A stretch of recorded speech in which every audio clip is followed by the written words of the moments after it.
Hey Nail Techs, it's Jill Wright from nailtechevent.com. Another business tip for you. Have you ever thought about doing a tiny home for your salon on your property? Well, that was what I was going through the process of doing a few years ago. And this may be just a little bit longer than what you normally want to watch, but I will tell you the hurdles that I have come into, and I'll make it as concise as possible. First, you want to check with your planning and zoning for your county or city to see, do they even allow such things? Because some do and some don't. Some counties, it's a free-for-all. You can put like a used trailer on the back that looks like a meth lab and they do not care. Others have very specific what you can and can't do. Mine had very specific what you can and cannot do. Like some people will just get these sheds and they look really cool and they're like, hey, I can make my tiny home and it's my salon. And then they start going through the process and they find out after they've sunk the money into a couple $100 or $1,000 shed, their county doesn't approve it. And my county, oh my gosh, they have specifics. They call them specs. They have specific window sizes it has to be. Egress, front door, back door, in case of a fire. They had specifics on parking spaces, driveways, you know, they had specifics on, like if you're gonna do a trailer, it would have to be tied down to the land. If you were doing a tiny home, it had to have an actual like foundation. And each step, like you would have to get with the, what is it called? He's an inspector for the county that inspects all construction sites. They actually have to come out and inspect it, okay? So like, this is how I went. And then it became, and you have to have a survey. Your land has to be surveyed. And then you have to turn in the plat of the survey to the planning and zoning. So I gotta pay a surveyor, come out and survey. I've got a half acre, which basically is like a 4th acre in my backyard. We gotta survey like all of this to get like a tiny home in my backyard that's not bothering anybody. And then I'm like, okay, and then from there I have to go before the planning and zoning and to fill out all the paperwork for planning and zoning, and then that costs a fee. And then that paperwork gets submitted, and then they have to put a sign in your yard stating their zoning was going to be changed for, I think it was something like occupational use permit.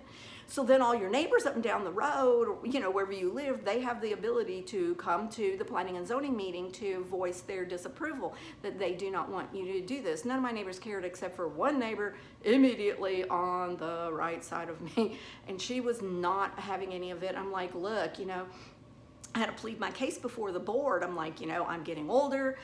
There's going to become a time when, like, I've shaved down my clientele as I get older and my body wears out. How am I going to meet full-time rent when my clientele is going, you know, as I get older and I can't work those 8 long hours, 10 hours, and I can't do as many people? There's going to come a point where it's not going to pay for me to even drive in and waste the gas money to work on my clients, because I'll be working just to pay the rent, which is why my forethought was get this little tiny home onto my property to have for when I can, you know, bring all my clientele there. I only live a few miles out of town, not a big deal for driving.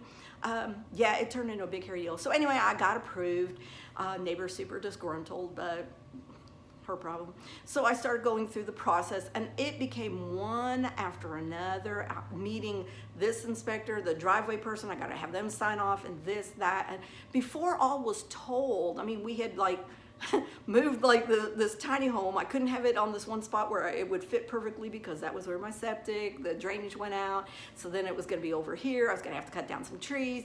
It just became this long, arduous, like every hurdle I was jumping over trying to make this happen. And then it became evident, I mean, the cost was over $50,000. It was getting over $50,000, and we hadn't even broke ground or nothing.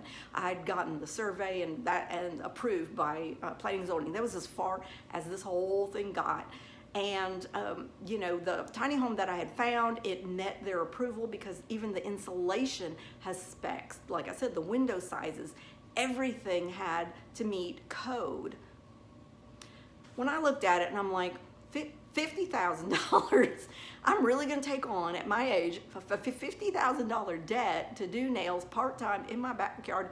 No. And thank God I didn't, because then, you know, 2 years later, COVID hit and we were locked down and whatnot, and I was like, whew, woo, dodge that bullet big time. So sometimes God knows what's best for you. I tried every which way to make this work. And when I could not find my way over, under, around the problem, by the time that happened, my window of opportunity had passed. By the time COVID opened, I mean, it was like, obviously to me, God did not want that for me in my life. He has bigger blessings for me.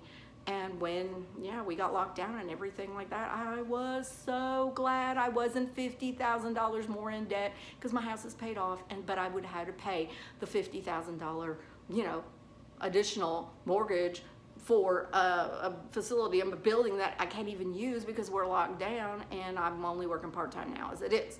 So just didn't make financial sense. And so anyway, you got to look into it deep in your county on what they will permit, and go to your planning and zoning before you even buy that shed or that tiny home or that camper or whatever it is you're looking at to do.